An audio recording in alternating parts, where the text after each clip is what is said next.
This episode is made possible by our generous patrons. Welcome to the Ink to Film podcast, where we read the book and then see the movie. I'm James. And I'm Luke. And this week we discuss Peter Jackson's 2002 film, The Two Towers.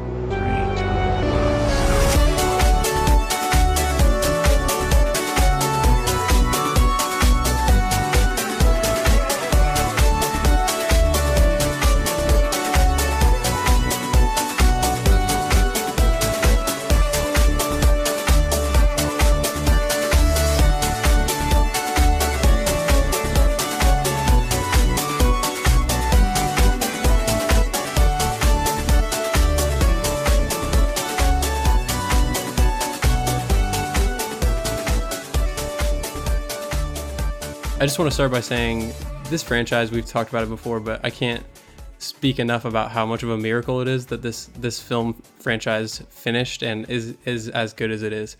I just finished watching like at least 6-7 hours of appendices over the last couple days. So I'm very much aware of kind of a lot of the struggles that went into it. So I'm ready to talk about this movie. I did not watch any of the appendices on purpose because I was like, I know you're going to watch them and we can talk about them. I really enjoyed this watch. I had lots of observations that I hadn't made in the past. And Sean Astin is awesome and I love seeing Sam. So that was one of my major takeaways, is that Sam and Frodo's plotline is amazing. We talked about that in the books, but then I think maybe that heightened my appreciation for it in the movie as well. Whereas I think in the past I kind of preferred the action of the other plot line, but in this one I was really dialed into the sort of the personal relationship between those two characters. So yeah, it was cool. Yeah, 100% agree. Sam is amazing. How that speech at the end, man! Oh my god, every time right in the feels. But we'll get there. Oh, and like Andy Serkis as Gollum is like legendary at this point. Like he changed mocap. He not only himself has been a million other characters like this, but just I think the way these characters are done was like pioneered by this movie. Yeah, I mean, it was early days for this kind of mocap. I mean, it had been done. I think in the appendices, Peter Jackson talks about how even Disney back in like the 30s was using people's performances on film and then kind of just like using that as a reference point for his animation. So it's been like motion capture has kind of been an idea for a long time. But, early days with this kind of technology in like 99 or 2000, they were definitely creating an entire form of motion capture there, and just the tweaks that they were doing and innovations that they were making. Really, I mean, you can see it now. It's a norm to have in these big franchise action movies to have a motion capture like Star Wars or Marvel. Think about Marvel, man. Like so many of the characters in Marvel are done using this kind of technology. Right. I mean, think about like Rocket Raccoon, for example, is like a purely done this way, right? Well, I would say like the Hulk, like Bruce, like Mark Ruffalo is actually in there acting, and then they just take his performance and Thanos. Yeah. It's amazing what they can do, and this was definitely a stepping stone for sure. So these extended editions are not for the faint of heart, huh? I remember you texted me and you're like, it's like 4 hours. Yeah, I posted a picture of the runtime to Instagram. Yeah, I was impressed. I'm like, holy shit, this is gonna be a 4-hour session here. It's so dense too. I had forgotten many of the things that were in this movie. The mention of Entwives in the extended edition, I was surprised that was a thing in the books, and that had just blown past me so many times. Yeah, this one I think has a few more departures from the books than we got in Fellowship. Not true up and down the board for Fellowship, but there was definitely some stuff added and changed and some plot lines for like Aragorn that were completely added in. So that was something I was taking note of and noticing that is as faithful as these adaptations feel, they do have changes. Almost every scene from the book is in here with added scenes as well. Things are changed here and there very slightly, but the added scenes are very interesting to me because they did a lot of going into Tolkien's appendices in the Silmarillion, and like kind of, there was some wiggle room there, and they kind of took some liberties. But how did those work for you? Did you feel like a lot of that, like, did you have any issues with them or did you enjoy them? I think it depends on scene to scene. I remember there were some where I was like, oh, this is a great addition, and I made note of it. And then there were others where I thought like, this felt like a little pointless or excessive in ways. There were a few times where I said like, this is sort of a bad sign for things to come with what we would eventually get in the Hobbit movies. Every now and then I could see a few things that telegraph that to me. I'll try and touch on them as we go. One of the other things I wanted to mention is that we have just watched season 8, episode 3, like last week, of Game of Thrones, and a lot of people made the comparisons to the Battle of Helm's Deep. Now, we aren't going to talk about that Game of Thrones battle much because we don't want to spoil it if people haven't watched it. But I just couldn't help but think of it during the Battle of Helm's Deep, right? Like, we actually watched them pretty close together, within a week apart, and so that was very fresh in my mind, and I kept comparing the two, and I want to touch on a few things here and there as we get to it. I'll try and do it in a way as, without spoiling the Game of Thrones episode as much as possible. It was hard not to think about the fact that the battle that happened in Game of Thrones almost spoiled a little something there. But that battle in Game of Thrones, it's gonna be tough. I don't know if the title is a spoiler. Is this title of the battle a spoiler? I don't know. I almost said it anyway. Yeah. It's hard. It was hard not to think about it, and it's also very interesting to think about the amount of time that was put into this versus the amount of time that was put into that. 50 to 5 days of shooting for the Game of Thrones battle was absolutely a ton of shooting, and I know they built up huge, massive sets and everything for it. Something about the scale of this Helm's Deep battle still feels bigger to me, and it still feels I don't know. We can get more into it, but without trying to spoil any Game of Thrones stuff. Yeah, let's save that until we get to the battle, because that battle happens towards the end of the movie, right? Like in the last quarter. And Miguel Sapochnik came out and said that he studied Helm's Deep, so that's definitely why we were feeling that influence. Yeah, I believe it. So I don't know if we're going to say specific favorites or anything, but we did mention last episode that our favorite Lord of the Rings film. Maybe we should reserve and kind of keep talking it through as we go until we get done with Return of the King, just to have fresh, open minds. But I kept hearing in the appendices how much the filmmakers and everyone involved was talking about how difficult it was to pull off the middle chapter of this, because there's really no beginning and there's really no end. It's just like the middle chapter, and trying to narratively thread that in was really tough. So they had to admit that, I think some of the liberties we were talking about were taken in order to kind of give ending of conflicts at the end of each storyline. And that's the other thing, is the split storyline. This, the first movie didn't have the split storylines. And then that's another added complication of having 3 separate adventures going on. It's funny because when writers often talk about the muddy middle, the saggy middle, in whatever name you want to use for it, and essentially it's like the middle of a book. And if you look at a trilogy, this trilogy really is kind of one big book. And if you look at it that way, that's we're right in that saggy middle. And a lot of people talk about it because it's necessary for the story, and a lot of important things happen in the middle of books, but it can often feel like you're in this kind of bog, and you have to get to the end, and the beginning is very flashy and exciting, and you just it becomes like kind of drudgery a little bit, and you have to combat that constantly because you never want the reader to feel that. But it's interesting to talk about because it's like I can see when the filmmaker's looking at this middle section and going like, we don't have all the excitement at the end, and we don't have all the excitement in the beginning of introducing the characters. So what are we going to do with this middle chunk here? And to me, it just reminded me of that same problem. And not to mention that gives me the feeling of what's actually going on in the film. Like a lot of Sam and Frodo's story is that drudgery, like that they're going through that same thing. Like they're just like drudging. All they're doing is climbing through rocks in this entire movie almost. But there's that, and then Merry and Pippin's storyline is in the forest with a slow talking tree. Yeah. Well, and I don't know if it's getting ahead of ourselves or whatever, but they completely omit the Shelob storyline from this movie. And I remember coming out of the movie when I originally saw it and talking to some people who were like huge book fans who complained about that. They're like, "Where's Shelob? Shelob's supposed to be in 2 towers. They didn't, And so, and I remember thinking like, who cares? But it is interesting because it feels like to me Shelob in the books was actually a really nice climax for the Frodo and Sam story. And instead, they try and give that to the expanded Faramir stuff, which is completely redone for the movie in a different way.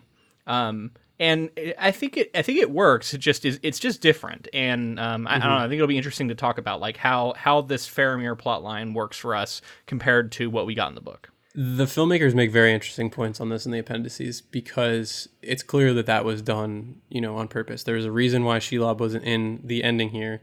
And just to kind of give you the quick version of it here, and we'll talk about it more, is just that they felt that cutting between the intense hyper action of Helm's Deep and cutting from that into the hyper intense conflict going on with the confrontation with Shelob was just too much to ask of an audience, investing emotionally in. So that was kind of like their reasoning behind it. Yeah, and as I was talking about it, honestly, I was thinking that probably would be kind of a lot. And I agree with that because you would have this big over the top action, and then you'd be cutting over, and you'd be trying to build suspense and have a different sort of very action heavy scene playing out. And it would undercut the Shelob scene, and then the Shelob scene would undercut the Helm's Deep scene. And honestly, I think both would probably be weaker for it. It does affect the Sam and Frodo plotline though, and what they would go through in this book. So I still think it's worth interesting. It's interesting to look at, and we talked about why in how we weren't a big fan of how these two plotlines are separated in the book, but I think clearly maybe this was the reason Tolkien did it instead of cutting between the two, because you can go through an entire book that leads up to Helm's Deep and then the Battle of Isengard, and then you can go over to the other book and go all the way through it before you get to Shelob, and then at that point you're ready for another climax. Definitely understand that. And and it's interesting that Tolkien, he intended it all as one story, but it was split as book 3 and book 4, so they are kind of separate books, kind of separate stories that are going on in the same timeline at some point. Speaking of timeline, the other point that Peter Jackson made just really quickly was, in terms of the lore and in terms of the timeline, I guess the battle with Shelob is going on at the same time as the battle at Minas Tirith. So that was another reason, I guess, to hold it until Return of the King. Oh, yeah, you're right, because in the books, the timeline, I think at one point there's a shout out to the timeline, and it does seem like the Sam and Frodo plotline has surpassed our main plotline significantly. So yeah, that's interesting. It's almost like they really mapped it out timeline wise to figure out where things should fall. I give a ton of credit for Peter Jackson and his adaptation of this material, how much he cares about the material, and it's so weird to see that he is the one who, in my opinion, butchered the Hobbit movies so badly when you see what he did for this trilogy. But that's another whole can of worms, I guess we should say, because we might eventually cover the Hobbit films, and I know there's a lot of why that happened. And I don't know every story, but I know that it's worth digging into. So if we get to the Hobbit films down the road, that'll be really interesting to talk about. But in ignoring that for now and what happens in the future, it's really cool to see somebody come in and do these movies who really cares and takes the time and effort to bring the story to life. Overall, it's an A+ effort, and something that I look back on as a high water mark for adaptations, which is something we talk about all the time on this podcast. So I think it's worth noting. So just to address the Hobbit stuff, we're going to, we'll talk about it in our coverage, but something I just want to say is that Peter Jackson took 7 years to make these 3 films. And that's where I'll leave it for now, is he had an enormous amount of prep time, an enormous amount of planning went into it. And we'll talk about it when we get to the Hobbit, but he didn't have quite as much time. So yeah. Okay. Yeah, and personally, I don't let The Hobbit really dampen my spirits on this trilogy because it's just I've watched each of the Hobbit films once, I think, and I don't really plan on revisiting. There's things that are all right in those movies, and when the trailer originally came out for the first Hobbit movie, I thought that I just saw the trailer for my favorite movie of all time, and needless to say, it was a letdown. But these movies are still incredible to me, and it's just the absolute magnitude of 3 films shot back to back over a year and a half, and the amount of effort. All of New Zealand made this movie. It was every single person in New Zealand was basically working on this movie. Well, I think they're all in the credits. Yeah, it's absolute. How long are the credits? 20 minutes? Yeah, they're wild. Okay, so starting off, we're going to try to go chronologically, but we'll I'm sure shoot around. Starting off with the battle with the Balrog, which is not in the book, which is technically a change right off the bat. How do you feel about that? Yeah, we see Gandalf being an absolute badass, falling, grabbing his sword, battling. It's talked about later when Gandalf tells the story to Aragorn, Gimli, and Legolas. And instead of doing that, they kind of show it. Although he does actually tell the story later too, so we get like a mix of both. But I thought it was cool. It's like if you're making a film and you can show something, just show it because everyone's gonna want to see it. If you think about how the Two Towers started for us, it started with the death of Boromir in the book. And in this, what would have been the real starting hook to get you invested in the movie if not the Balrog scene? There was an interesting callback at the very, very beginning where we're kind of flying through the mountains and you actually hear some of the like lines echoing in the mountains. Which I thought was an interesting kind of clever addition. Now, I don't know if that's in the original version or just the extended. Like, I can't remember. But I thought it was clever to sort of call back to the first movie, and it's like almost like a previously on, but without actually doing a previously on. That's exactly what I feel like it is. That moment where they re-show the "You shall not pass" moment and Frodo's reaction and all that was really just like a get reinvested because we're right back in it. Yeah. Yeah, I think it was a good choice. Just from a filmmaking perspective, like that's a hook that'll get your audience invested, and it's a huge moment. And like it looks good. If you want to talk about the CG, like it for the time, I think it still holds up. And it takes place in the dark, and there's a lot of smoke, so that which helps. Yeah, I have a synopsis here. I'll read a bit of it. Awakening from a dream of Gandalf the Grey battling the Balrog, Frodo Baggins and his friend Samwise Gamgee find themselves lost in the Emyn Muil, and soon become aware that they are being stalked by Gollum, the former owner of the One Ring. After capturing him, a sympathetic Frodo decides to use Gollum as a guide to Mordor, despite Sam's objections. This is where my observations about Sean Astin being great, about Gollum being so iconic, and that Andy Serkis's. This is actually my reminder that this is the first real introduction we get to this character of Gollum, because we see him briefly in Fellowship, but he doesn't really have any scenes.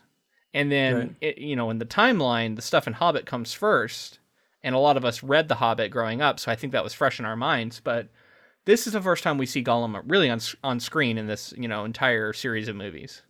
So sometimes I forget that I was like, oh yeah, that was in Two Towers. I don't know. It feels like that should have been in Fellowship, but it's not.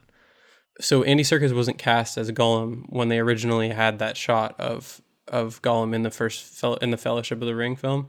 Right. And you can kind of see, if you look at the design, even though it's shrouded in shadow and darkness, you can see the changes that they made. And what they actually did was that they took that original design for Gollum and they took Andy Serkis' face and they blended it together to kind of get what we see here in Two Towers. Huh.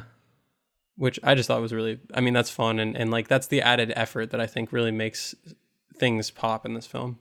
You keep talking about Sam and you keep talking about Sean Astin, but I remember you talking in our Fellowship coverage about Elijah Wood as Frodo and how you never really got on board with it. And I wanted to know, like, where do you stand on it at this point? I know originally you said before that you felt like sometimes he was overacting or something like that. I don't know if it's overacting. Well, yeah, maybe at times. I think he's also got kind of like an emo vibe. That I don't get from Frodo in the books. Like Elijah Wood brings a real kind of like angstiness to Frodo. However, I do want to give him immense amounts of credit and say that I may have been too harsh. But I don't know. I still don't feel like his is the strongest performance that we're getting here. I think even if you look at the pair, I think Sam is. It's just the more indelible performance to me. The one that's more memorable, ultimately. Frodo, the character, is memorable, but the performance, I think, is more Sam's performance. So they aged Frodo down in the movies, which we know because Frodo's supposed to be like in his 30s or something like that in the books. Well, look like he's in his 30s, but he's much older because the whole Hobbit aging thing, right? How old is he actually then? Do you know? He's 33 at the birthday party and 50 when they leave, because 17 years goes by. Okay, yeah. So he was 30, and now he's 55. So yeah, I guess the idea that Tolkien was writing a 50-year-old character, 55-year-old character, versus whatever Elijah Wood's Frodo is supposed to be in the film, will change the character a little bit. That's never bothered me at all. The aging down. And I think I've always been sold on Elijah Wood. Ultimately, like, I really buy it, and I've always loved it and felt like he's given like a great performance when he's being seduced by the ring, or he seems like very, very soft spoken, but when he has to turn from the ring, I think he nails those scenes when he kind of flips to the evil side. And I mean, his eyes are just astoundingly large. They look like anime How eyes. blue, And I think dude, he's got the bluest they're eyes. so blue. You can see why he was cast for this role. Like, there's so much emotion that can come along when you have eyes like that. So I can see why they did it. And I like I said, I don't want to harp on it too much because ultimately it is a good performance. For me, it's a little off at times when like he's dealing with hardship and like not necessarily with the ring. He'll make these just like faces that are kind of ridiculous sometimes, and I don't know, man. It's just every now and then. I mean, there's a reason he's been memed a million times, right? Like him making funny faces and gifs and stuff. Like it's kind of a thing. I actually also just like this is a side note, but I love Elijah Wood as a person at this point. Like he's really crafted the career that he wanted from the success of this film. He's like gone on to produce things and the roles that he's taken on are weird. It's kind of like Daniel Radcliffe at this point. Daniel Radcliffe is also doing the same thing. They're just taking on these really interesting, weird roles that I don't think that like they're just making interesting and fun choices because I feel like they've proved to the world that they can do the big franchise stuff, and they want to do roles that seem fun to them, and I think that's awesome, and they just seem like really cool guys. I mean, he does. I really like him as a person, and I've listened to him on like different podcasts, and I've seen him on some stuff. He did some stuff with Kevin Smith that I saw that was really interesting, and he seems like he truly is a fan of cinema and film. He knows his shit, and he's very aware of where the Lord of the Rings sits in sort of cinematic history, and I think he's been a good sort of champion for that. And then also he's been openly critical about the Hobbit films, and I think that takes a little bit of sort of personal, I don't know, fortitude to come out against a series that you're connected to in that way, you know? Like I'm sure that there are people who are like, what the fuck, you know, toe the company line, call it good or whatever, but he's come out and talked about like why those movies are bad. So it's interesting to hear that, right? This has nothing to do with him as a person. I think he's great. And I think he's been an amazing actor for a while and has been really, really good in a lot of other films. I just wanted to get that out there. I don't know. All right. So Elijah, if you're listening, we like you a lot. And we're a fan. We're fans. Back into the summary here. Meanwhile, Aragorn, Legolas, and Gimli pursue the Uruk-hai to save their companions Merry and Pippin. The Uruk-hai are ambushed by the Rohirrim, the exiled army of Rohan, while the two hobbits escape into Fangorn Forest and encounter the Ent Treebeard. Aragorn's group later meets the Rohirrim and leader Eomer, who reveals that their king Theoden is being manipulated by Sauron's servant Grima Wormtongue into turning a blind eye to Saruman's forces running rampant in Rohan. While tracking down the hobbits in Fangorn, Aragorn's group encounters Gandalf, who, after succumbing to his injuries while killing the Balrog in Moria, has been resurrected as Gandalf the White to help save Middle-earth. Okay, so there's a lot here. I think there's a bunch of added scenes in two particular areas. One is Merry and Pippin and with the orcs. I think there's some stuff there that gets cut from the theatrical release. And I can see why they cut it because it's like ultimately it's not super necessary, but there's some good stuff here, and I think we get a really good look at some orcs up close talking to one another. And I was really taken with how good these orcs look, how excellent the costuming and makeup is. Their eyes with their contacts they have in there are just really striking looking. I just wanted to call that out. They're really good. There's only a few times where it seems like maybe especially the Uruk-hai's like necks don't actually move in a functional way because they're kind of thick. Mm-hmm. But ultimately, it's all really good, and I was impressed with it.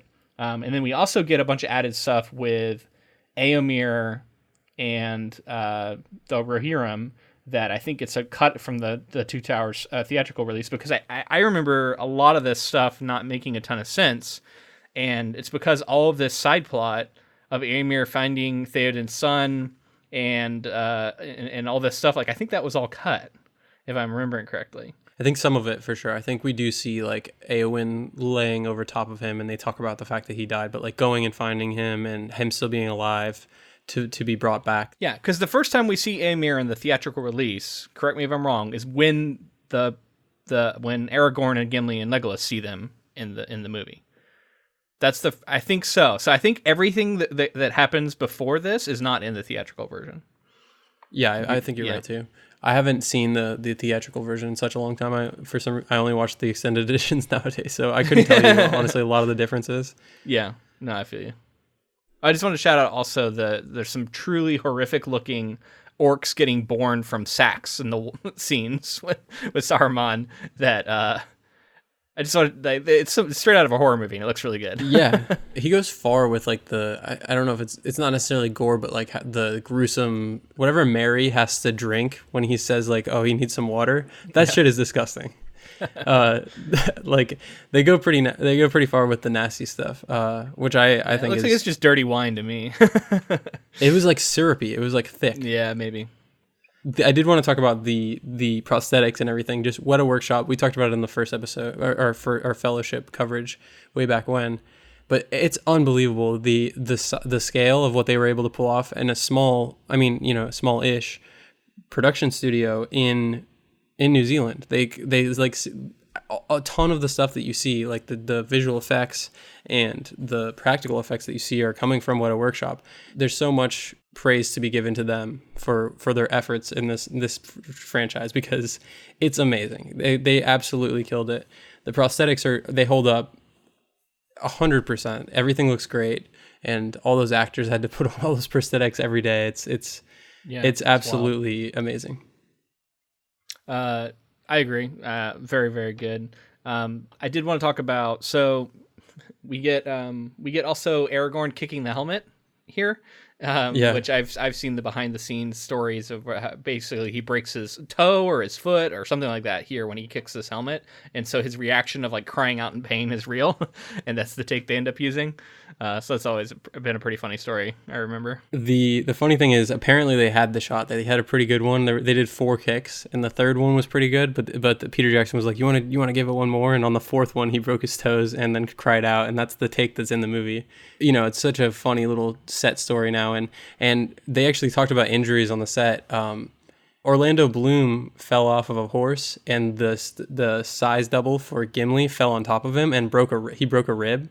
And so all of those shots that you see that are of the company, Gimli, Aragorn, Legolas running, they're all injured. Even the size double, like he had a knee injury. So Aragorn is running on broken toes, Legolas is running with broken ribs, and then the size double is running with a hurt knee. So they're all like hobbling. And all of those aerial shots, all of the shots where they're running around, it's amazing. It's just funny set stories like that. Speaking of aerial shots, some of the aerial shots in this movie are incredible and are just like, I mean, there's a reason that this is sort of like New Zealand's introduction to the rest of the world, and like now it's become this huge tourist destination. I think these films are really tied to that.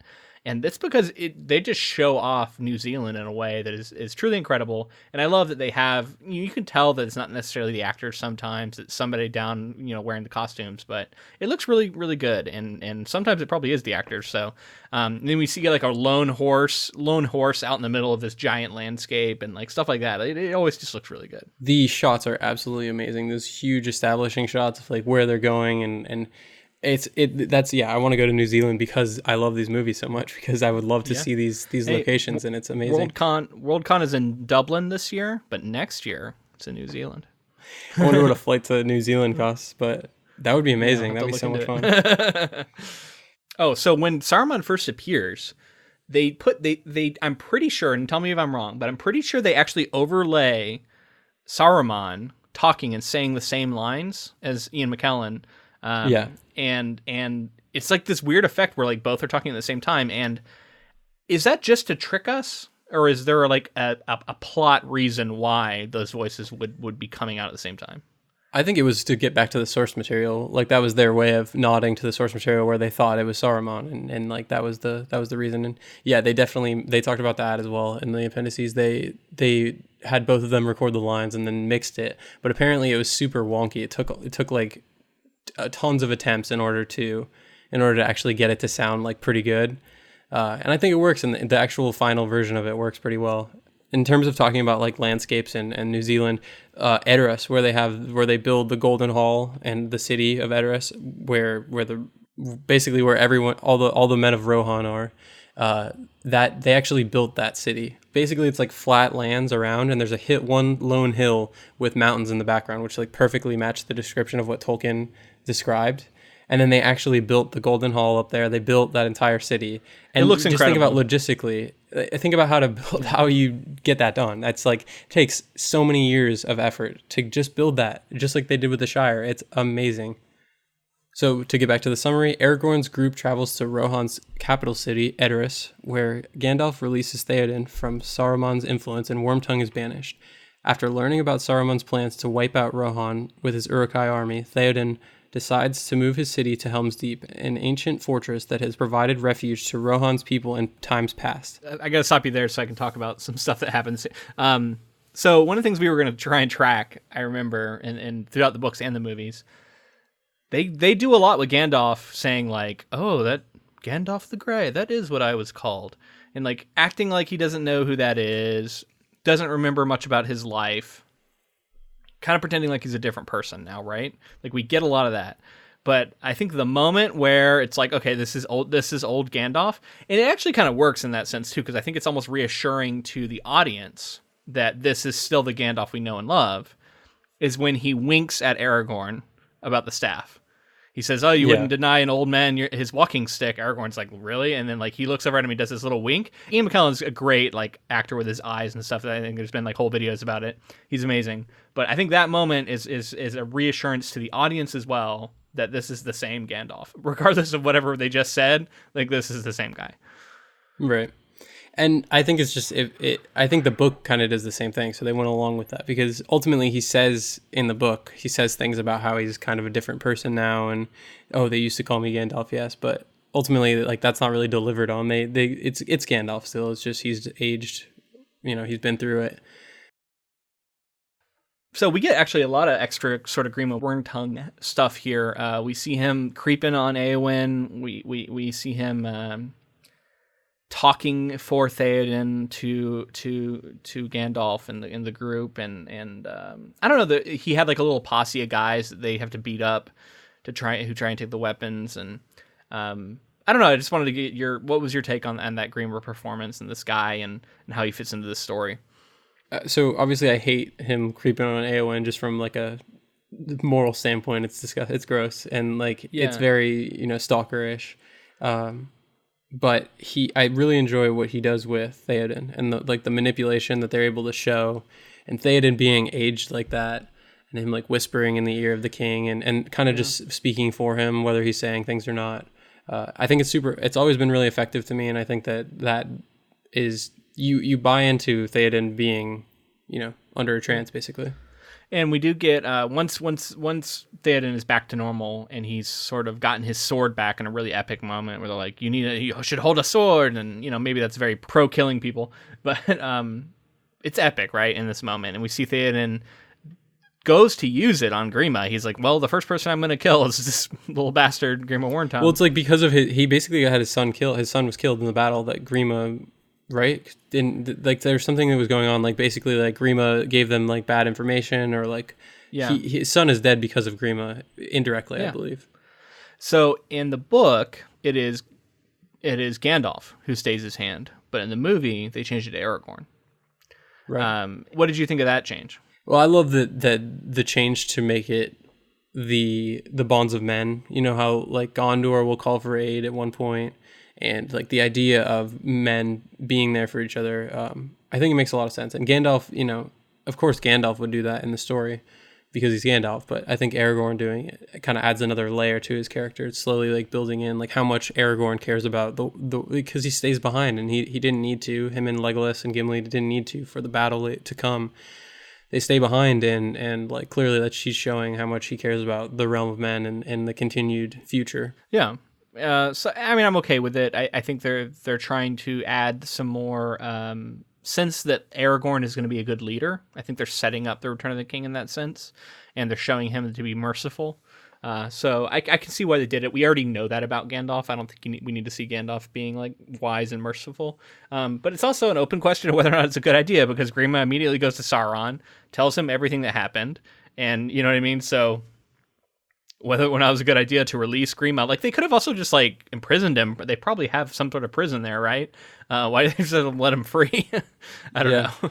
I don't know. There's something about, like we talked about before, like something about this mercy that we keep seeing. Like in general, Frodo and Sam should have kept Gollum on the rope. You know, they should have kept him restrained or kept him a more watchful eye on him, because like clearly you can't trust that guy. Sam always they knew. did make a good point that the noise he was making was going to be a problem, and he has to be able to talk, because he has to be able to show him where to go, you would think. So is there any way to have him not screaming constantly? I think it was the elven rope that was making him scream, right? So like find another way to restrain him or something, or keep a more watchful eye on him. I just mean that like there's something going on with, like, specifically Frodo is obviously very, to a fault, very merciful, and then letting Grima Wormtongue go, does it make a ton of sense in like a military standpoint? Definitely not. But I don't know, in terms of this story, how it plays out, it seems like it was the right thing for Aragorn to do and the right thing for Theoden to go do. Yeah.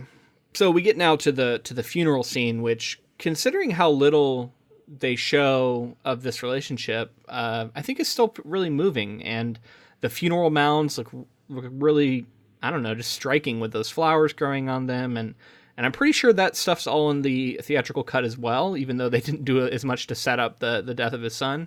I thought that stuff was all good. The singing in this movie is really subtle, and I didn't realize that Eowyn singing that song was, you know, she had to learn an entire language to sing that song. Well, not an entire language. She had to learn to sing in that language, those lyrics. And I think they said something about it being Old English or some sort of language that would be kind of Nordic in nature, or like Anglo-Saxon. That their whole culture is, I guess, based around like Vikings that instead of having boats have horses. That's kind of the whole vibe that they were going for with Rohan. And again, we notice multiple times in the score there are people singing in Elvish.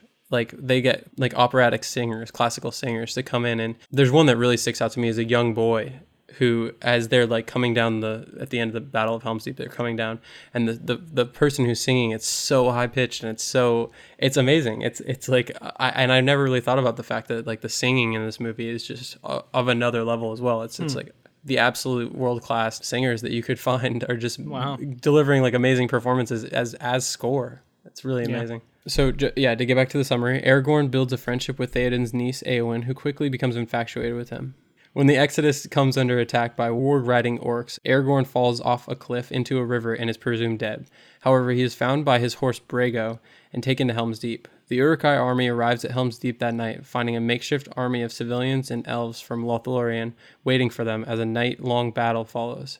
Using gunpowder-like explosives on a sewer drain that Wormtongue told Saruman about, the Uruk-hai breached the outer wall and forced the remaining defenders to retreat to the inner castle. Okay, you just covered a lot of stuff there. I want to back up a little bit and talk about. Let's think about Aragorn and his love triangle he's in here with Arwen and Eowyn. They keep cutting between him having these dreams of Arwen, right? And she's like kissing him. She wakes him up literally when he falls in the river, and wakes up later. He like wakes up to like kissing her in his dreams. So he's clearly still taken with her.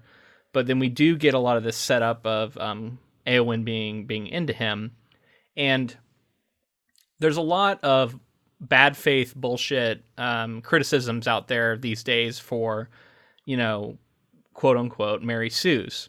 Now, this is a term that's been around a long time, but it's starting to get sort of weaponized against any woman with agency in a film at this point. And the definition of it is essentially like a male or a female author, usually creator insert into the thing that is being made, and the male version is called a Gary Stew. And it's supposed to be these characters who like are really good at everything. Everybody loves them. They're heroic, they never fail, and people tend to find them boring, or that's the claim. But I would argue that throughout all of pop culture, we see these kinds of characters all the time, often men, and you don't see people up in arms about it because people like them. They're empowering, they're exciting characters. We talked about this some, I think, in our Ready Player One coverage, because that's a clear example of one. And for Lord of the Rings, I think you could say that Aragorn fits that description because he's good at everything. He's wise. He's gentle. He's an amazing fighter when he needs to be, and he has the love of two different women. He's kind of like a fantasy, like a male fantasy character. Like everybody wants to be Aragorn. Yeah, so ton of stuff to talk about here. I hate the Mary Sue stuff. I hate the Gary Sue stuff. I think that if you have a character who's in situations that they always get out of, that's the point of a narrative, is to put a character in situations that they can't get out of and then get them out of it. If they constantly get out of it, it's like it's the fact that, like you said, it's being weaponized against female characters specifically. Somebody like Rey from The Force Awakens and The Last Jedi. It's absolute garbage. It's so stupid. It's the same thing as Aragorn. Did you see people are even calling Arya that? In the most recent who gives a she's absolutely not. She's ridiculous. The most trained character in that entire show. She's so trained. She's she's probably the most deadly in the entire show. The fact that that anybody's calling her as a Mary Sue is just I don't even know if the people who are saying that genuinely believe it. I mean, some of them probably do because there are a lot of idiots out there. But I think some people they're just saying it because it's like, that'll piss them off. And that's the thing about it now. Like, that's why when I said that, like, a lot of it's bad faith, because I do think a lot of this is just bullshit political stuff. Not even like a good faith criticism. To get back to Aragorn being it, like you said, it's like isn't that kind of what you want in certain characters? There are stories that you want things from, and there's stories you want certain things from, and a story like this that's like this classical hero's tale or fantasy story. You're going to have characters who are just able to survive to the end and like you can like live vicariously through them. Somebody like Harry Potter is a great example of another. Harry Potter is a character that like constantly gets out of everything. He's always going to win. And people love Harry Potter. Luke Skywalker. Yeah, there's so many characters that completely fit the mold, and just the fact that they're dudes means that a lot of people tend to not criticize them that way. But as soon as it's a woman, everybody lumps this criticism on them, and it's bullshit. But I just wanted to call it that. It's funny because it's like it is something to be aware of when you're writing, to think about with your characters and make sure that you introduce flaws and make sure that you don't do it too much. But it's also like it's a fine line, because if you're writing the kind of story where a Mary Sue type character is the right character for the story, like that's not necessarily a bad thing. There's a reason that people love The Name of the Wind and they love Harry Potter and that they love Rey from Star Wars. Like these characters, or Hunger Games, there's characters that Katniss Everdeen. There's people love these characters and they love to root for them and they can see themselves in them, and that's not always bad. Anyway, that's I guess my soapbox moment about that, which I feel like we have to do like every 20 episodes or so. So we got to talk about this love story triangle here as well, because a lot of stuff built into this in terms of production that I learned from the appendices. So did you know that Arwen was originally planned to be in the Battle of Helm's Deep? She was going to be in the battle alongside Aragorn. Interesting. Yeah. So the reason for this was early drafts of this story were sold to studios with Arwen being there in order to sell the love story between them, because they felt that having a separated love story where they're across the entire continent from each other wouldn't play well for that love story. Like, people are just going to forget about it and it won't be relevant. And this idea of like a psychic relationship wasn't really flying with the studio. Ultimately, some of the these are early days, 1999, like 2000. It leaks on the internet, on the net, if you will, that Arwen's going to be in the Battle of Helm's Deep, and there's a lot of passionate fans that didn't want that to happen. Now, that's not to mention the fact that the filmmakers really weren't 100% sold on having Arwen in this battle anyway, but ultimately they made a decision to not have her in it. And Liv Tyler talks about it in the appendices, and she talks about how Arwen is a powerful character, but you can have powerful characters, and she is also a female character. You can have powerful female characters that don't have to show it by being in combat. And I think that you're able to see that with Arwen. Clearly, she is a powerful character. She's very important within the story. And I can also see the perspective of the filmmakers wanting to give Arwen more to do. Have her in the movies more, because she's not really in this one very much.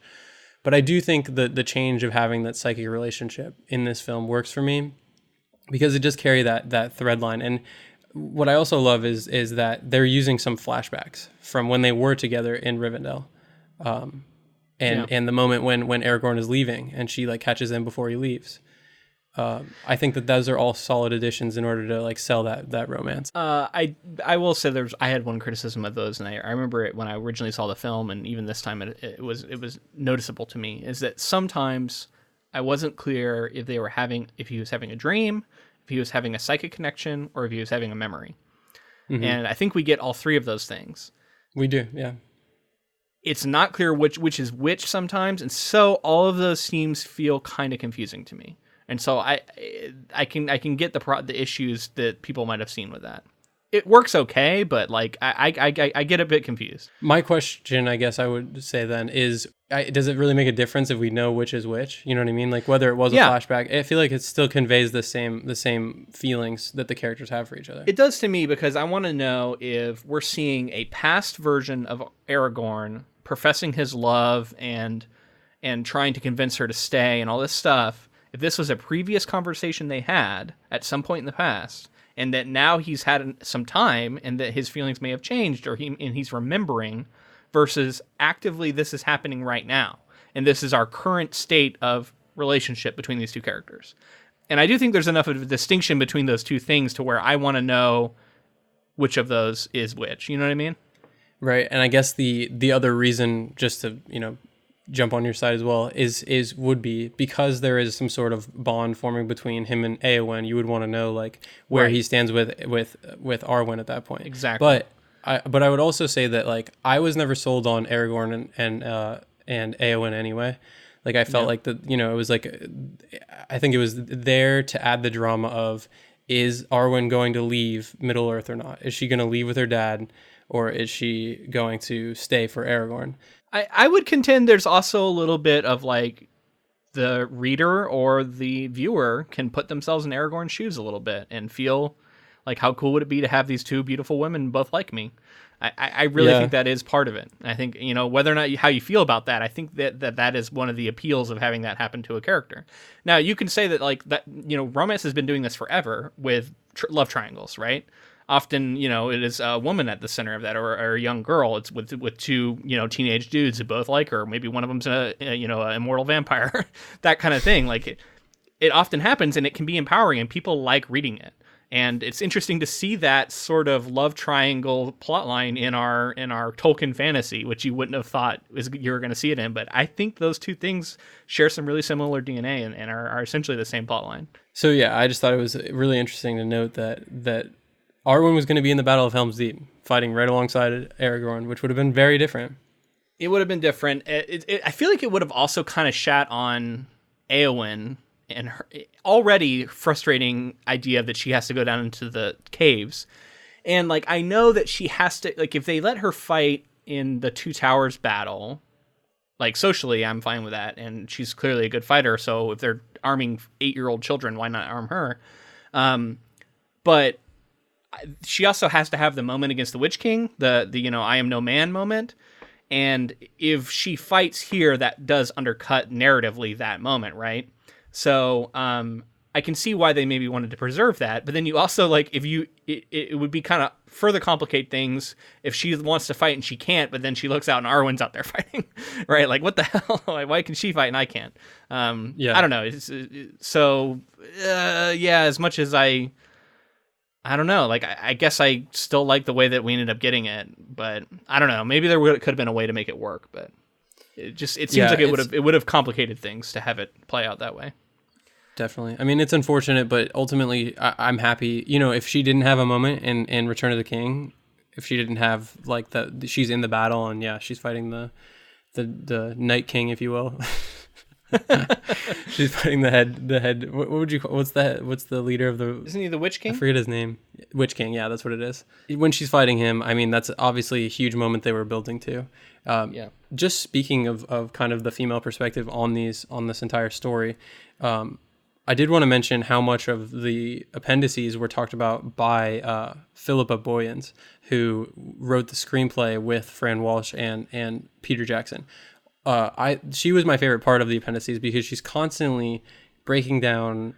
She broke down the Faramir stuff. She broke down the Shelob stuff. She broke down the Helm's Deep stuff, the Arwen stuff.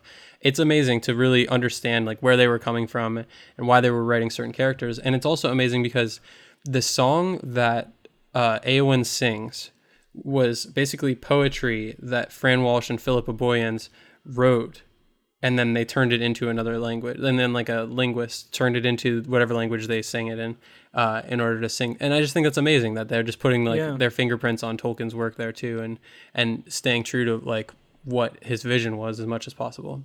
Just noting that like the female influence on this film was great. There's a huge amount of it. Two screenwriters.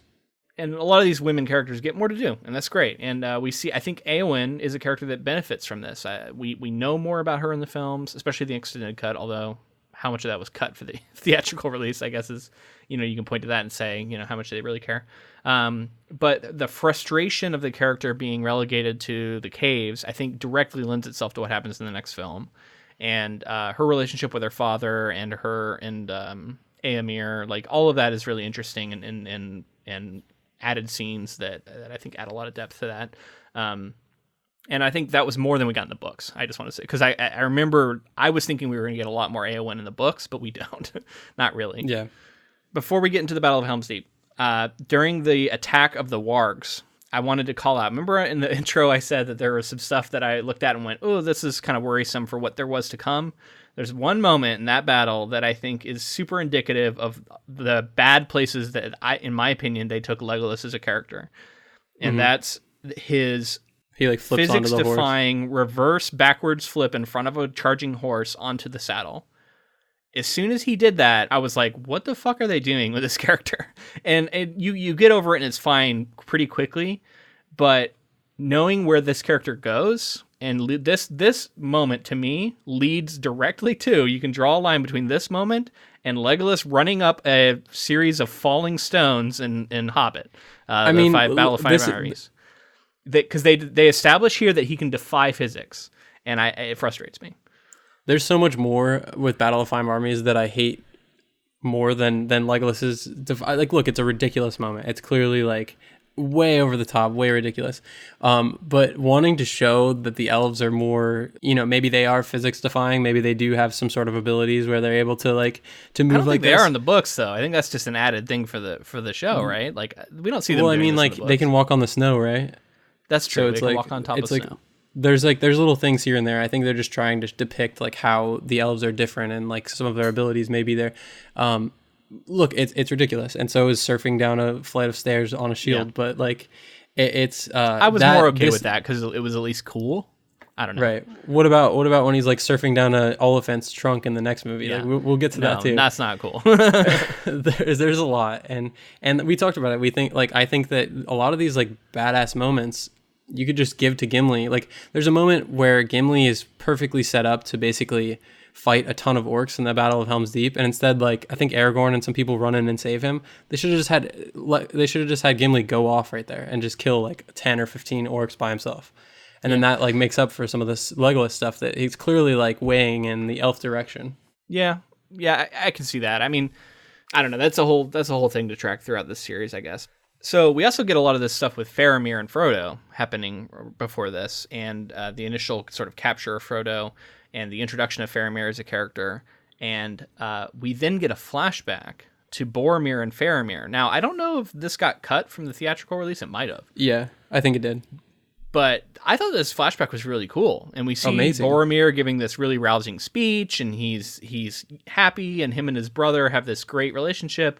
And then we also get the introduction of the king from Return of the, not the king, the steward, I guess, of Gondor, and the father who's a piece of shit and like terrible to his son, and I guess that does like maybe get into some stuff that is definitely going to be in Return of the King. Like maybe that's why they cut it.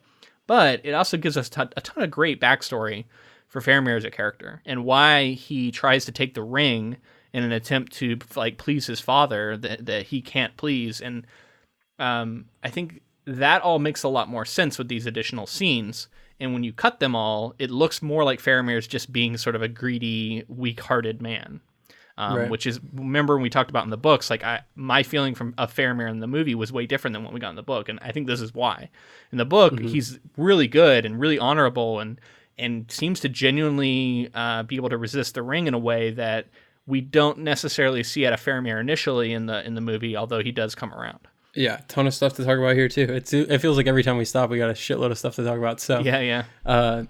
All right, Faramir being set up as a character, the filmmakers, specifically Philippa Boyens, spoke about Faramir as a character and how setting him up as he was in the book and introducing him in that way would break all of the tension that they've built around the ring. Because her feeling on it and their feeling on it was no one can resist the ring. Everyone's tempted by the ring. You see what it does to Frodo. You've seen what it does to Gollum. And for somebody to walk up and basically say, like, I wouldn't pick it up even if it was on the side of the road, is basically like, then there's going to be other characters that can do that, basically. So they're saying, like, the idea that he is that pure, he ultimately does turn down the ring and doesn't take it. But the idea that he's that pure and that he's that undaunted by the ring is kind of breaking some of the tension that they were building. It undercuts the idea of the power of the ring. I can see that, actually. I agree with that. Also, I love the setup of Boromir's character here as well, because we get to see the steward we see Boromir's father tell him to go get the ring, specifically so that Gondor will be powerful. And it's, it's the influence of his father and wanting to save his people, that now with that added backstory that we can see why he would try to take the ring. It adds a nice tragedy to that character. So. Absolutely. And how do we, like, how much worse do we feel about Boromir dying now for these just causes? It's just he's just trying to do what was right. And yeah, the setup for Faramir's character, it's all so good, and we can really see Faramir. Ultimately, I think we land with Faramir, knowing all his backstory. We land with Faramir similar to how he is in the book, but he had an actual arc in this, and that's something they spoke about in the appendices. Is he had an actual arc of wanting the ring and then coming to an understanding through all the Osgiliath stuff with Frodo and Sam, and realizing that the ring needs to be destroyed, and turning down the ring. So ultimately, he had like his own little arc there. Yeah. And ultimately, I think it does work. I just wanted to note how different it was from the book, right? Like, because that's what we do. So, you know what I mean? That's the point of reading it, right? Yeah, that was a massive difference for sure. Yeah. So the Battle of Helm's Deep. Before we get to Helm's Deep, I'm gonna keep stopping you because I know that as soon as we get there, I'm gonna like completely miss out on these scenes that I want to talk about. Okay. I want to talk about the Entmoot and Treebeard and some of the stuff with like the trees gobbling up our hobbits and the roots and drinking of the Entwash. Some of these are definitely added scenes. Some of them work really well. I like the nod to the Entwash and the way it makes you taller. I thought the roots grabbing the hobbits was genuinely claustrophobia inducing to me, because I am a claustrophobic person, and it made me feel very like, because I hate the idea of being like constrained like that. Really, like it makes me feel weird. I hate those scenes. Were kind of tough, honestly. So I didn't realize this until they spoke about it in the appendices, but that is Old Man Willow from the first book. That's the tree that has the roots that like holds onto them and grabs onto. Yeah, you're right. You're right. It is. Oh man. And you know what's amazing? What's amazing is they actually gave some of Tom Bombadil's lines from the Fellowship book to Treebeard when he walks up and says, "Eat dirt, dig deep, drink water." That's a Tom Bombadil line that they gave to Treebeard. Oh yeah, go to sleep. Or yeah. You're right. Wow, that's really cool. I didn't catch that, but I should have, because that totally makes sense. Discounting that particular scene. The rest of the stuff in Fangorn is them sort of riding on Treebeard, going to the Entmoot. It's all kind of nighttime usually. And I'm going to be a little bit critical of the movie here. I don't like the way these scenes look. I find them visually confusing. It's all like the same hue that they've put over everything. It's this bluish green. And then we're looking at a bunch of trees that are themselves sort of green and brown and gray. And then we get the mix of like Treebeard and how he looks with all the trees surrounding him, and there's actually a couple times where there's some other Ents in the background having like reactions. I found all of these scenes actually really difficult to sort of parse visually and see what's actually going on.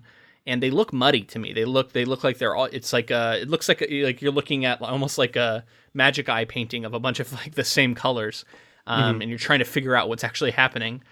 You can follow it okay, and I'm exaggerating it to make my point, but in general, I feel like some other lighting source, I don't know what it would have been, maybe like a lantern or something that they could have gotten a hold of, or what, but like there needed to be some other source of light, because it's all too monotone to me, and I often struggled to see what was actually happening. Yeah, I mean, that's a valid point. I understand where you're coming from.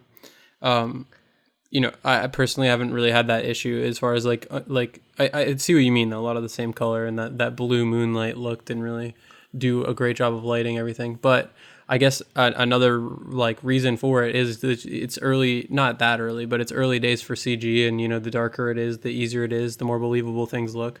But did you realize that Treebeard, sometimes he's not, but a lot of the times Treebeard is it's actually like a built animatronic tree that Merry and Pippin are actually sitting in his hands. It's actually like a huge animatronic that like Dominic Monaghan and Billy Boyd are sitting in like this giant puppet basically. And apparently there was like bike seats in there where they were just sitting on bike seats, and like there was like like 8 people manipulating this giant animatronic. And I think that maybe that blended with the other Ents that were clearly only CG, maybe that looked a little wonky. Yeah, and it's like I wanted to be able to see it better because I could tell that there was something really well crafted on the screen, and I just wanted to be able to tell. But you're right, like they probably did it in a way to like hide some stuff and make it look more realistic. I don't know, but just ultimately looking back, like some of those scenes to me haven't aged as well as far as like crispness and the clarity that I've come to expect. Right. So right before the battle, there's a couple other things I want to talk about.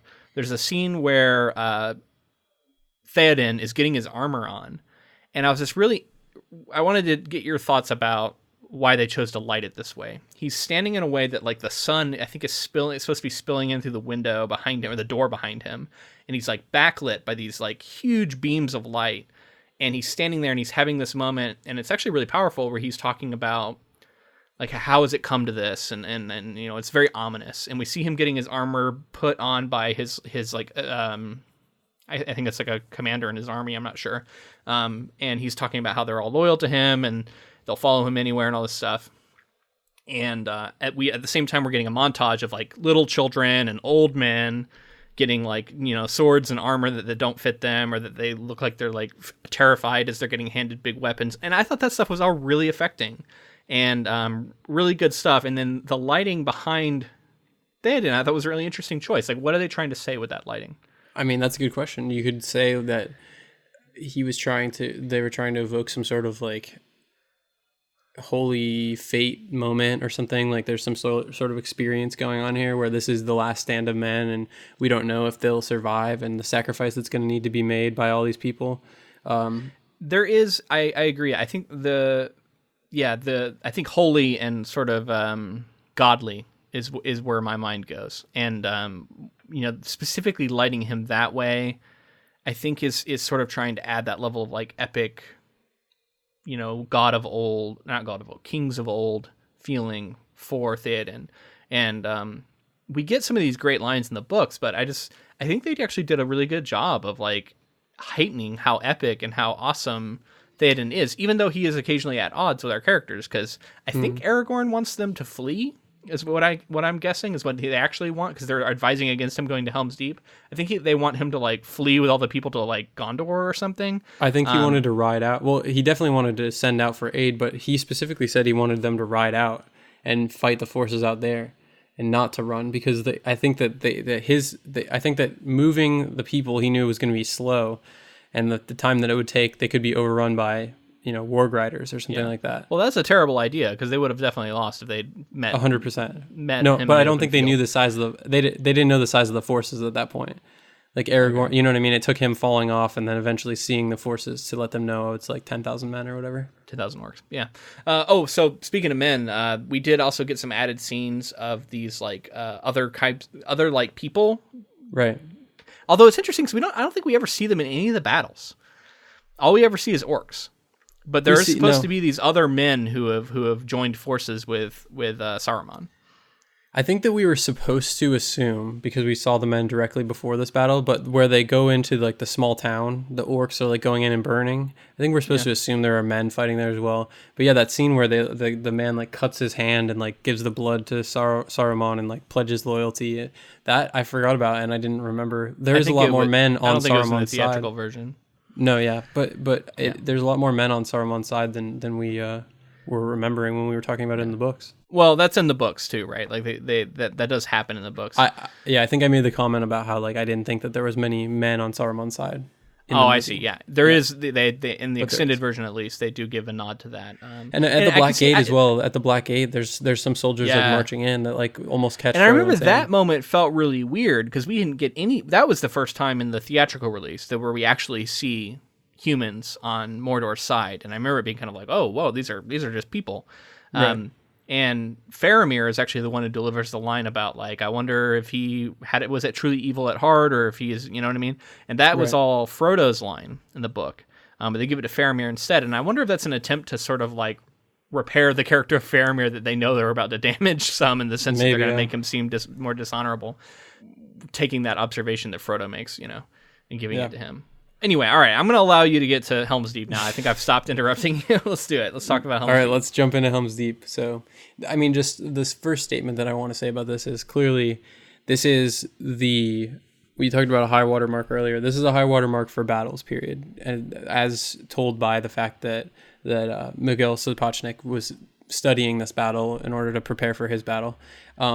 It's amazing. It's absolutely one of the most memorable battle sequences in especially this form, you know, like a more medieval form that's on film, and it's amazing. And this is, at one point I did mention that I would talk about this. At one point, Two Towers was my favorite movie, and it was just because just because this battle is absolutely through and through one of the most memorable things I had seen in film up to that point, and still is.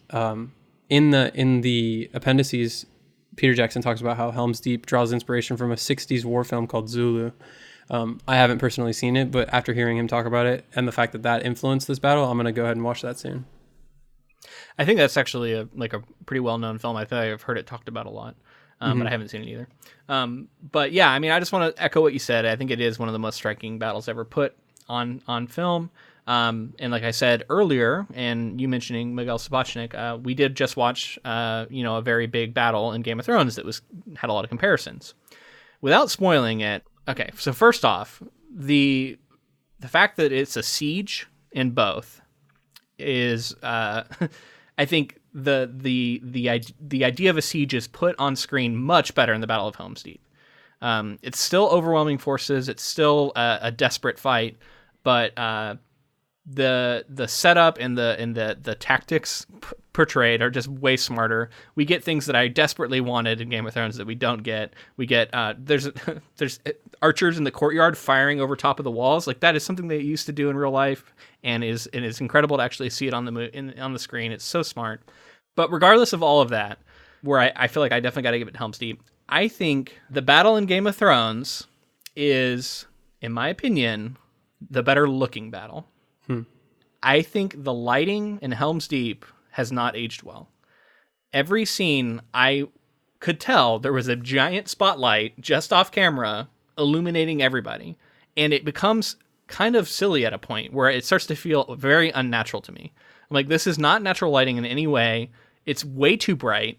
And I think the brightness didn't do any justice to the sets, because honestly, you can kind of see the fakeness of the rock sometimes because it's so well lit. Whereas I think in like a more genuinely dark scene, it might have looked better because you might have been able to hide some of that. Now, a lot of people are probably going to be upset when I say that, because one of the biggest criticisms... I want to jump in real quick and say one thing. You're talking about lighting is the thing. So, like, yes. I think you should say that you prefer the lighting in the battle in Game of Thrones, because in terms of visuals, I don't like. Are you sure that you want to make the statement that like you visually enjoy that battle more? Because it's like like, although lighting maybe it's clear that like the light is just off screen, and maybe the rain is also affecting that. The fact that like all of Helm's Deep takes place while it's raining. There's some stuff in Game of Thrones that is like, look, it looks great, and it's modern technology, and they have more things that they can use. They have more tools at their disposal. But you're also talking about like a battle that like each shot was decided before, like 2 years before they even got there. So I don't know. I don't know. I definitely agree with the idea that like maybe the lighting was more dynamic, but I don't know that I would say that it's a better looking battle necessarily. And I did like it. There are great moments in both. I have to differentiate between what actually plays out in the battle and just like aesthetically how it looks. Like talking about cinematography, talking about lighting, and how things were shot. And yes, in my opinion, and now this is a controversial opinion, I know it, because a lot of people were very upset with, the muddiness, quote unquote, of what they saw in Game of Thrones. I think that the Game of Thrones battle was shot and filmed in such a way to look amazing on super high-end televisions with great bit rates and 4K, and they shot it in a way that they're like, we want our show to look amazing if you were to put it on an IMAX screen or something, right? Like we want it to look incredible on the absolute highest quality of production.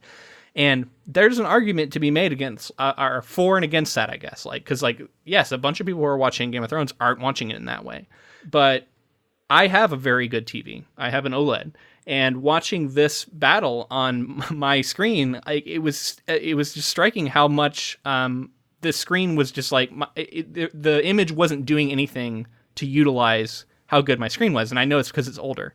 When we're talking about just aesthetics and like how it looked, and like maybe a lot of that's just modern tech, like you said, I just found that like it just didn't look as good as the Game of Thrones. So I would say that like in terms of like Christmas, I understand what you're saying and I understand where you're coming from, but like to your point, I prefer the Battle of the Bastards to the battle we just got. Okay, well that's a different argument. I'm just comparing these two. I was just comparing these two because, like I said, we watched them a week apart. Yes, I agree. I think Battle of the Bastards that's the high watermark for all Game of Thrones battles, in my opinion. Right.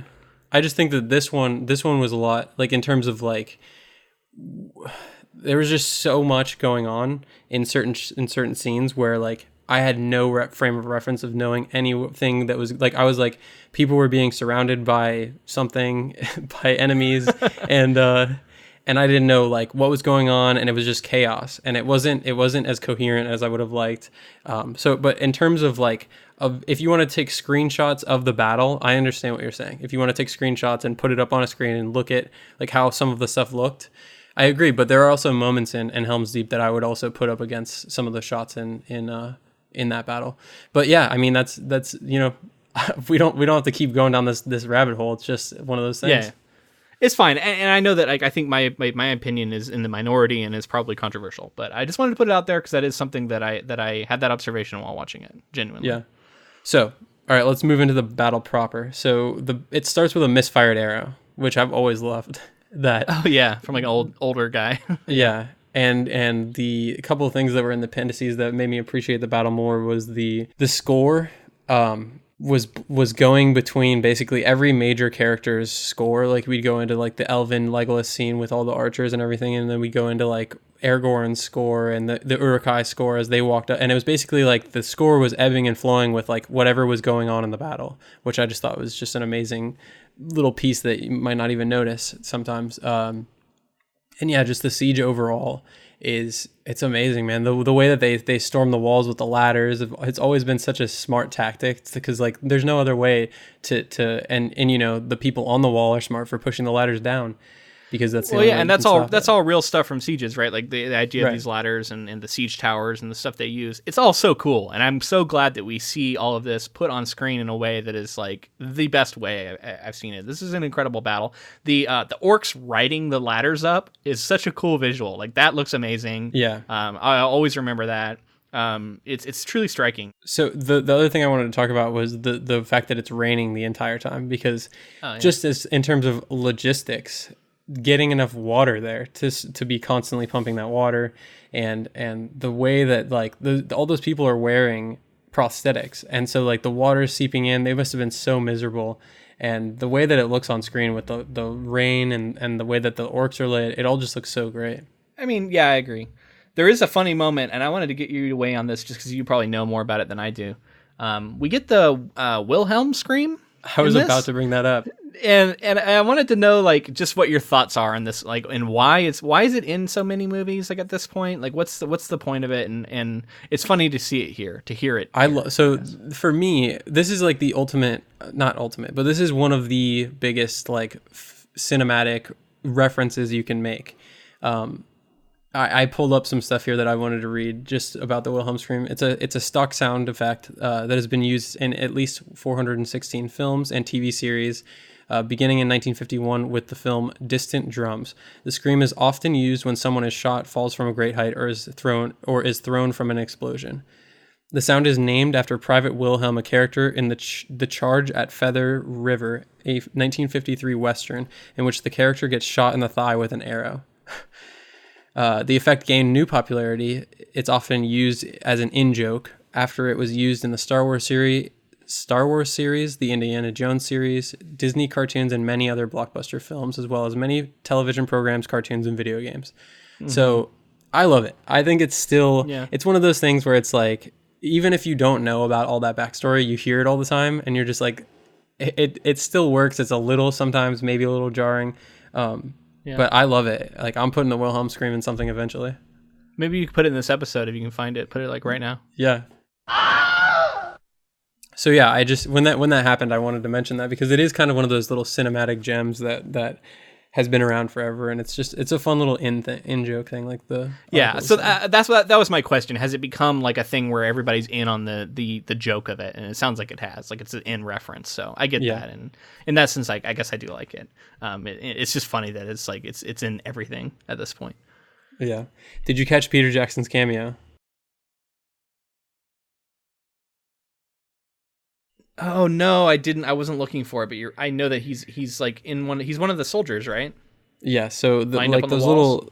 on the walls. One of those little hatches opens up, and he like pokes his head out, and he throws a spear and kills an orc, and then the hatch like shuts back down. Nice. Yeah, that's cool.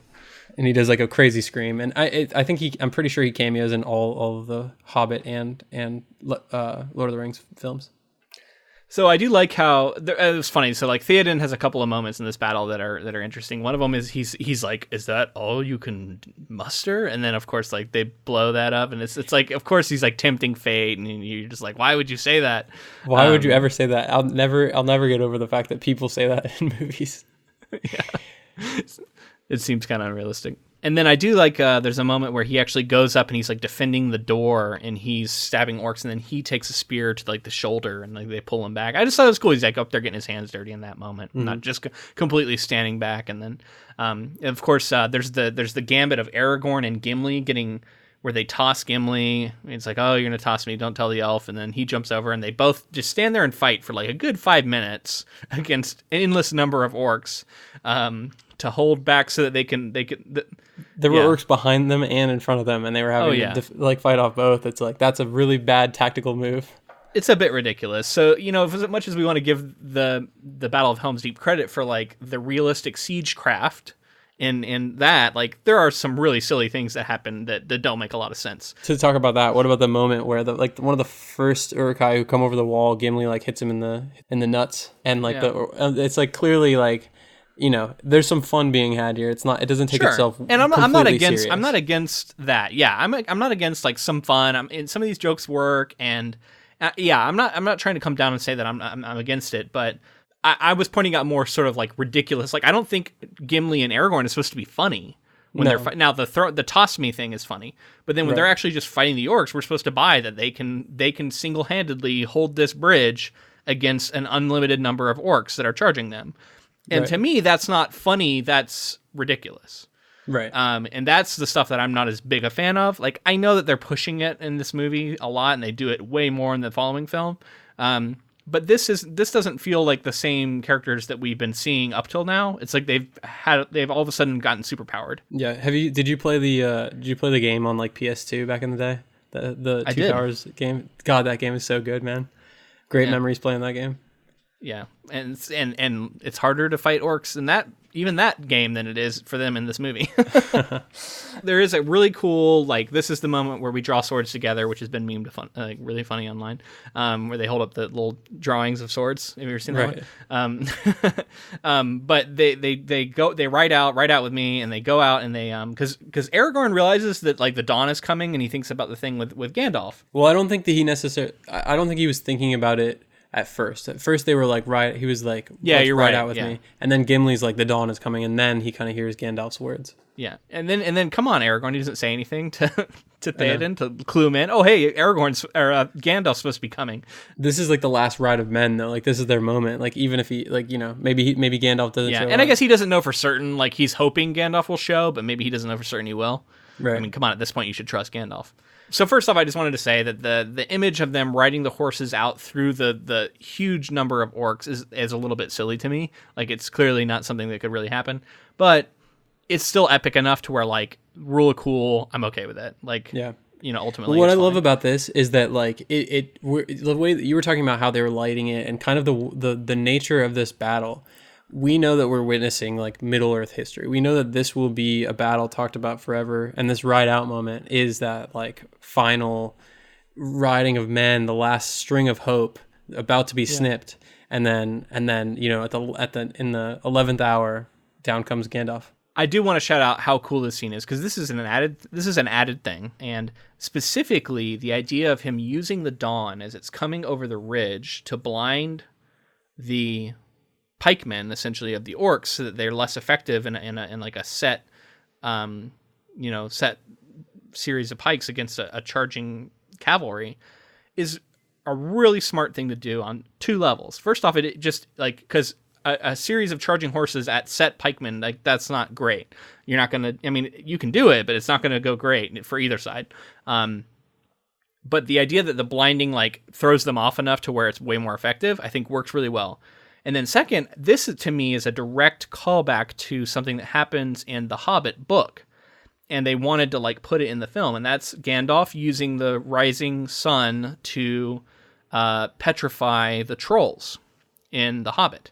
That moment is such a cool, like, clever Gandalf thing that I think everyone was remembering, and like, so it plays off of that. So even though it didn't actually happen in the books, it feels like something he would do, I agree. Yeah. I also feel like just the symbolism of Gandalf the White riding with the dawn against the ultimate evil is clearly, there's like a lot baked into that. Just from sure. like we talked about, like, theologically, there's a lot, because Gandalf is the Jesus figure too, right? Not even necessarily theologically as well, just in terms of, like, good versus evil, like yeah, and like it's the moment of light triumphing over dark, and like coming with the dawn is it's a new day has started, a new day of men, the new age of men and everything. I think it works on many levels. And that shot of them cascading down this, like, mountainside, coming at full speed on their thousands of horses, it's really stunning to see visually. I think it's a great shot. It looks amazing. The idea of, like, this, like, huge amount of, like, horse and man coming down at you, it's also like you can see why the force breaks, because the orcs are a minced host still. And when the horses crash into them, it's like, okay, yeah, that would break you. So that's why I think it's also like, they don't kill every last orc here, but they do break them, and then they flee into the forest, and then we get the nice thing from the book where, like, the forest has all turned on the orcs and, like, kind of gobbles them up, and Old Man Willows them all. Yeah, I like that too. I thought, and I don't think that's in the original. I don't think that's in the theatrical version. I think that's probably not. So we've talked a lot about the Battle of Helm's Deep, and we're starting to run long here. So I do want to definitely talk about Sam and Frodo and kind of the conflict brewing between them because of Gollum, as well as the ring and the stuff that goes on with Faramir. Specifically, like, as they get to Osgiliath. The whole movie, Sam has been trying to tell Frodo, like, look, the ring is affecting you. You need to, like, realize this, because it's starting to take you, and you're not eating and you're not sleeping. How did you feel about how this all worked out? Because I think that this builds to a really satisfying conclusion to the Sam and Frodo storyline here, even though it's not necessarily the Shelob ending that we got in the book. Yeah, I like all this. I think they've added some nice scenes of Frodo getting affected by the ring. I love them. There's a moment where he's, like, stroking it, and then he looks over and he sees Gollum, like, clearly kind of, like, stroking his hand as if he used to do with the ring. And I thought that was genuinely, like, chilling. Like, we're like, oh shit, like, we can really see what this ring is doing to Frodo. It's literally trying to make him into another Gollum. And so I think they really play up that empathy and sympathy that Frodo has for Gollum, and why he protects him the way that he does. And that all works really, really well for me, actually. I really like that stuff. There was a cut scene, even cut from the extended edition, that they talked about in the appendices, where they had put Elijah Wood in full Gollum makeup, and, like, as Faramir goes to take the ring, as he's like looking at the ring, he sees what Frodo would become eventually, if the ring wasn't destroyed, basically.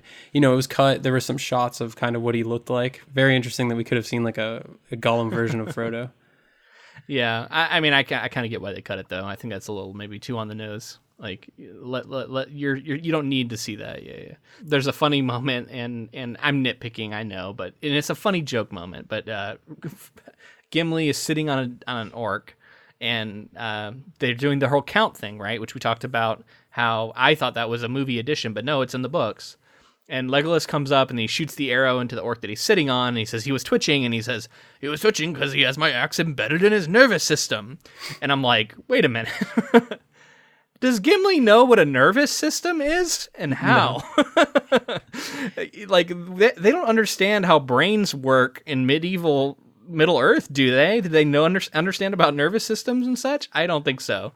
So anyway, that like it breaks the rules of the world, but it's funny enough to where it's like, okay, I'm just nitpicking, but it does. There's a couple times where, like, you know, this is a thing in fantasy where you'll get characters saying things and it's like, oop, you didn't think about the fact that like that shouldn't be a thing in this world. Yeah, I think Peter Jackson realized that, but he didn't care because of the joke, like you said. I think it was just like he was like, I don't care if it breaks the world. The audience will find it funny, you know. Yeah. We do also we didn't even mention the attack of the Ents on the Battle of Isengard and all of that, which looked amazing. I like the breaking of the dam and the way that the Ents all sort of take root to withstand that flowing water. It was all cool. And then after that battle's all over, we get sort of an homage to the Flotsam and Jetsam chapter from the books. At least in the extended version we do, where Merry and Pippin find all the pipe weed, and we hear them like bogarting it in there, not wanting to share it with Treebeard, and then we see smoke billowing out of the door, and we just hear them laughing, and yeah, that's how tobacco works. Yeah, it makes you all giggly and hungry, right? Yep. So I like that nod. Yeah, I love that in the Battle of Isengard, it's nature physically, like the Ents taking back, like fighting against, you know, industrialization and everything. But I also love the moment of like the flooding of all of their inner workings underneath, completely destroying that. And it got me thinking about how, like, you know, there are those shows that are like, you know, 10,000 years after humans and stuff, and you see like what happens, and like the way that nature will just eventually overtake anything that you make. Nature will somehow eventually overtake it, and like you can try to basically, you know, in our society here, we have built a certain comfort in certain ways, and like we just have to work around nature. And I think that that's like a really, I love that idea that like nature's still finding a way no matter what we do. But that's idea interesting because that puts like almost an adversarial sense to it. And I get what you're saying, but it's also like if you build a house, you're impeding on nature. So it's like, what are you going to do? Yeah. Not live in a house? And that's right. What I mean. Like, you know, even like roots of a tree could get underneath the foundation of your house and start to mess up your house and everything. So it's just in terms of that, I like the idea that nature will somehow always regulate itself back.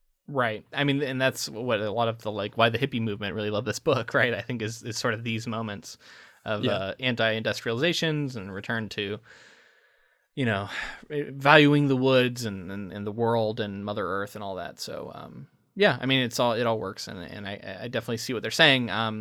And yeah, I mean, there's some direct, like, on the nose commentary about like the fires of industrialization and metal and stone and gears, like, and that's the gears will grind up the, you know, it's like all this stuff that Saruman's saying, where he's saying like this is the industrialization of the world, and that's what this all represents. Right. So we got to talk a little bit more about this Osgiliath stuff, because when the Wraith eventually shows up, the Nazgul shows up, and Frodo's going to put the ring on, and Sam tackles him. And Frodo like flips out and almost like he pulls a sword on Sam. And I think that's the you know, the climax moment of this, all of this confrontation that's been going on between the two. And Sam can't believe it, just like, you know, Frodo can't believe it, because he was tainted by the ring at that time. But the way that Sam reacts, and he's just so sad for Frodo more than anything. And the speech that he gives there is definitely, you know, one of my favorite parts of The Two Towers. And I feel like it's kind of a callback to some of the conversations they have in the book, although it's a little different, you know? And yeah, in the appendices, I think they said that there was the beginning of the speech was in the book and the end of the speech was in the book, but they filled in some stuff in the middle in order to make it like a narrative, because basically he was like narrating, it was like flashing to scenes of Helm's Deep, flashing to scenes of Isengard, and flashing to all these things to show that like there's some good in the world and it's worth fighting for, basically. It's kind of like the moral compass at the end of this movie. Yeah, that all works really well, and like I said before, I think Sean Astin as Samwise is just astoundingly good in this movie. So there's a moment when one of Faramir's men says to him that if he lets, because of their ways, if he lets Frodo, Sam, and Gollum go, that he'll be forfeiting his life, and then that's also showing like the arc of the character. He's completely changed at this point. And it seems like he hears, like the implication I got is that he hears Sam's speech and is moved by it. So I think that's another moment of Sam's eloquence working on a character here. Yeah, that's the implication I got from it too. Like he overhears it. So we also then end on the movie with Smeagol and Gollum talking to each other. Oh, and so that also introduces this subplot that we actually get in the movie that's not really in the book, and that's the idea that Smeagol drives away Gollum and tells him to not, go away, not come back, and then he does go away, and then he returns after Frodo betrays him to Faramir and the men. And that's something we talked about, how like that was kind of implied in the book, like that maybe that further cemented the betrayal and why Gollum turns on them. But he had already been planning to take them to Shelob before the stuff with Faramir happens in the book. Whereas here it seems like it's just now maybe kind of arriving at like that's going to be my true ideas. I'm going to let them die. And Smeagol and Gollum are in agreement. And there's that kind of like chilling moment where they both seem to be in agreement about taking them to see her, and then they'll get him once they're dead. And just some great moments of like Andy Serkis talking to himself, and it's really cool. Yeah, and we got to talk about Andy Serkis because we haven't really all that much. Like I said, motion capture at this point wasn't really being done in the way that was eventually developed for this. They would basically do a take where they would do a real take with Andy Serkis in there doing the motions of what Gollum would be doing and actually acting everything out. And then they would do a take without Andy Serkis in there and it's like a reference cut or a reference take basically, they would just place in the CG character in the scene and kind of follow what he was doing on another screen and just paint him in basically. But what Peter Jackson realized is that he loved the facial expressions, the physicality that Andy Serkis was bringing to it. So they developed basically placing the CG character just over top of Andy Serkis' performance and painting him out of the frame. So it's all Andy Serkis, and we would see the development of kind of the full mocap performance and the respect that it comes with it now, because I think it's still underappreciated because of what goes into it. It is a full performance. You should be able to be like, I fully believe that Andy Serkis at this point for Caesar should have at least been nominated for a performance, because Caesar in the new Planet of the Apes movies. Oh, or at least for Gollum. Because he's doing something with these characters that is so interesting, and the fact that he's doing it in these CG environments that are like basically people are seeing it as not his performance, somebody's painting it in, and it's a marriage of the two. But I don't think you can speak enough about what Andy Serkis has done for motion capture performance, as well as just like how great of an actor he is in general. He's a phenomenal actor that I don't think gets quite enough credit for what he's been able to do. Well, and Peter Jackson leaning into that with the creation of this character and deciding to put it on film. Yeah, I agree. And it's all, I definitely want to heap as much praise as possible on it, because I totally agree. I mean, Andy Serkis is the motion capture guy. I think when Mark Ruffalo started doing motion capture for the Hulk, he went to Andy Serkis, and Andy Serkis gave him a bunch of pointers, and he's just like, he's the master of it at this point. And there was stuff in the appendices, and you could see that people were disrespecting him, not disrespecting necessarily, but not realizing the importance of the performance that he was giving, because what would happen was some of the actors like performing with him, the initial run where they were just doing the motion capture of what, like Andy Serkis was in the scene doing the motion, the other actors wouldn't be giving 100% because it wasn't going to be the actual used version. Because they would use the version that there was nobody there and they were just reacting to nothing, basically the reference take. And so they would act with him and do whatever. And then eventually Andy Serkis was like, look, I'm here giving you this performance for a reason, like act with me, go 100% with me. And just to know that like that was the mindset going in, and it wasn't, it's just unfortunate. And knowing what he brought to it it's we've talked about it enough. It's groundbreaking and it changed filmmaking forever. Yeah.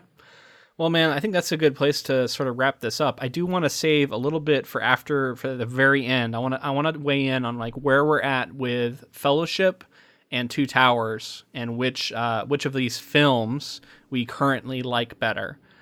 just subjectively, and we can give that at the very end. But I also wanted to just say, like, revisiting Middle Earth for Two Towers has been really enjoyable, and we're kind of doing it around the time that this new Tolkien movie's coming out, and it's been fun, and I always like coming to Middle Earth.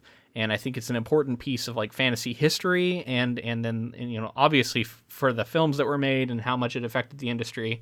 I think this is a really important series of movies, and I look forward to finishing it out one day with The Return of the King. Yeah, I agree. I mean, like I've talked about before, these movies are so formative for me, and like made me fall in love with film in such a deep and profound way.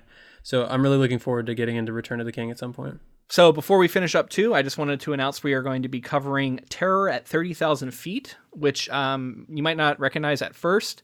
That is the name of a Richard Matheson short story that was adapted by The Twilight Zone in multiple versions and put on it's a sort of an iconic episode. There's Something on the Wing, it's parodied by Jim Carrey, I think, in Ace Ventura, and all this stuff, right? Like it's actually a pretty iconic moment from Twilight Zone. Yeah, and sure. We're going to be covering that, and we're going to watch the new adaptation, which is the Jordan Peele produced, the new Twilight Zone on CBS. So I'm excited to watch that. We hope you join us for that. It's going to be a one-off episode, and then we're going to get into Good Omens, which we are doing a giveaway for, which we are going to be announcing on social media. We have 6 copies of the books that we got from the publisher that we're going to be giving out to our social media followers and listeners. If you wanted to get in on that, there's going to be instructions on each post. Basically, it's going to be like tag some friends, retweet, follow us, and you're going to enter in to win. We just did that for Pet Sematary, and we're really excited to do it again for Good Omens. So a lot to come from Make the Film. Make sure to stick around and subscribe so that you can get all our new content. So I just wanted to shout out one of our patrons who I know is a huge Lord of the Rings fans, and that's Mila J. Thank you so much for being a patron. You help keep this show going. If you wanted to find out how to become a patron yourself, go to patreon.com/inktofilm, and you can see what all sorts of bonus content that we have on there. We just released our 12th episode on the Pet Sematary film from 1989, where we compare it to the new movie and to the book. Connect with us on social media. We're on Facebook, Twitter, and Instagram, all those at inktofilm. And join our Council of Inklings on Facebook. We post polls and other interesting adaptation-related content. And another way to help the show out for free is to rate and review us on whatever platform you use, especially helpful on iTunes. We'd love to hear back from you whether or not you like this episode and these series of episodes we've done about all the Lord of the Rings stuff. Thank you to Jennifer Delazana for providing our transcripts, and thank you to Music Archive for the use of our intro and outro music. Okay, man, here we are at the end, and I want to just take a moment and talk about where we're at with these films now that we've seen them both after reading the books. You said that The Two Towers was your favorite film in the past, but it sounds to me like maybe that's changed. Do you want to weigh in on that? Yeah, that's currently where I stand. Is I enjoy Fellowship more. It's just this perfect amalgamation of a road movie and the setting out from the Shire and the beginning of a story. It's just such a classic tale. And it actually reminds me, in the appendices, they were talking about Beowulf quite a lot as influence, specifically for the Rohan scenes in Two Towers. But I'm excited to get to Return of the King as well, because I really enjoy Return of the King. And I honestly, like, in my memory, and it's not to say that this is a bad one, but Two Towers is my third favorite of them, because the finale of Return of the King is so powerful. But we'll get there when we get there. I'll see if my ranking changes and how I feel. I think it might have something to do with what I was talking about in the episode, that sort of middle syndrome of being in the middle and having to tell a story, but also not really having an ending or a beginning, and you're kind of just sagging in the middle. And I think the Battle of Helm's Deep does a lot to make this film amazing, and as well as many of the other character interactions and some of the building out of the world that we get. But for now, I think I enjoy Fellowship more than Two Towers, and Return of the King will be undetermined. I'm totally with you, man. And I just want to like, as much as I agree, I really, really like Fellowship and enough to where it's my favorite. Everything about Boromir's death at the end of Fellowship is really heart-wrenching and really affecting, and I think adds a really nice cap to that movie. And like we talked about at the beginning of this episode, beginnings are great because it's the introduction to the characters, introduction to the world. Endings can be painful, yet are also really powerful parts of stories. Everything's coming to an end and you have to stick the landing. So I think inherently both of those things are going to have a lot more weight than something in the middle like this. And I just want to give them props because, like, I think they did a great job at taking this middle material and making a really good movie out of it. And as much as I nitpicked things, you know what I mean? Like, because I had to. It's still an incredible movie, and I think it was a really... It's an important piece of this trilogy of movies, and you kind of can't view it as something separate. Like, it really is integral to this story, and it does the thing it needs to do. And I really enjoyed watching it, but ultimately I'm with you.